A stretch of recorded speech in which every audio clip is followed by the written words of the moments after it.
Sono Giulio Montresor, chef di ENAIP Veneto, sede di Isola della Scala.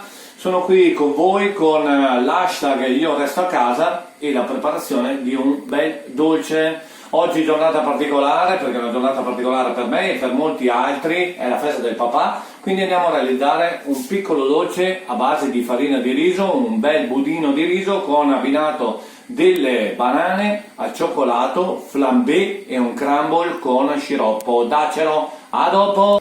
Ciao, eccoci qua. Allora, per il budino dobbiamo mettere sul fuoco 500 g di latte, che un po' lo useremo per miscelare, 115 g di farina di riso con 40 g di amido, quello che preferite, amido di riso, amido di mais, amido di frumento, ok? 200 g di zucchero, andiamo a versarlo nel latte, ok? Tutto quanto, vedete la crema liquida che non teniamo, la facciamo cuocere per un 5 minuti totali, senza ovviamente far sobbollire il latte. Dobbiamo tenerlo che sobbolle molto lentamente. Ciao, a dopo!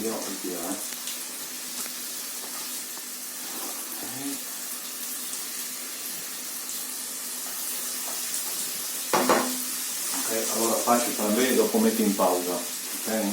Non ti dico a dopo. Okay. E qual è il chamblé? Ok, fai adesso, quando 3, la 2, fiamma, è la fiamma, ok. Ok,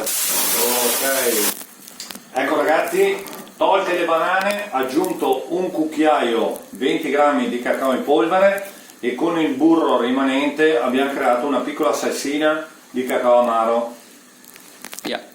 Inoltre andiamo a preparare il nostro crumble. Potete utilizzare un biscotto secco oppure, come nel caso mio, del pan di Spagna. Andiamo a spolverarlo in una pentola calda con un po' di zucchero a velo. Questi fare in modo di caramellarlo. Eccoci qua, andiamo a realizzare il nostro dolce. Quindi andiamo a pennellare leggermente con la salsa di cioccolato. Facciamo una spirale con il cioccolato. Andiamo ad aggiungere il nostro budino appena realizzato, anzi scusate, ecco che stavo dimenticando un piccolo errore, la banana caramellata, ok, al brandy, io ne metto 2 perché mi piace la banana, vado ad aggiungere un po' di budino, ancora caldo, la lasciamo, attenzione alle gocce, aggiungiamo il nostro crumble di pan di Spagna e zucchero a velo, così diamo una nota croccante al nostro piatto ed infine, eccolo qua, un po' di sciroppo d'acero per finire e a voi buon appetito e buona degustazione. Ciao, a presto a tutti!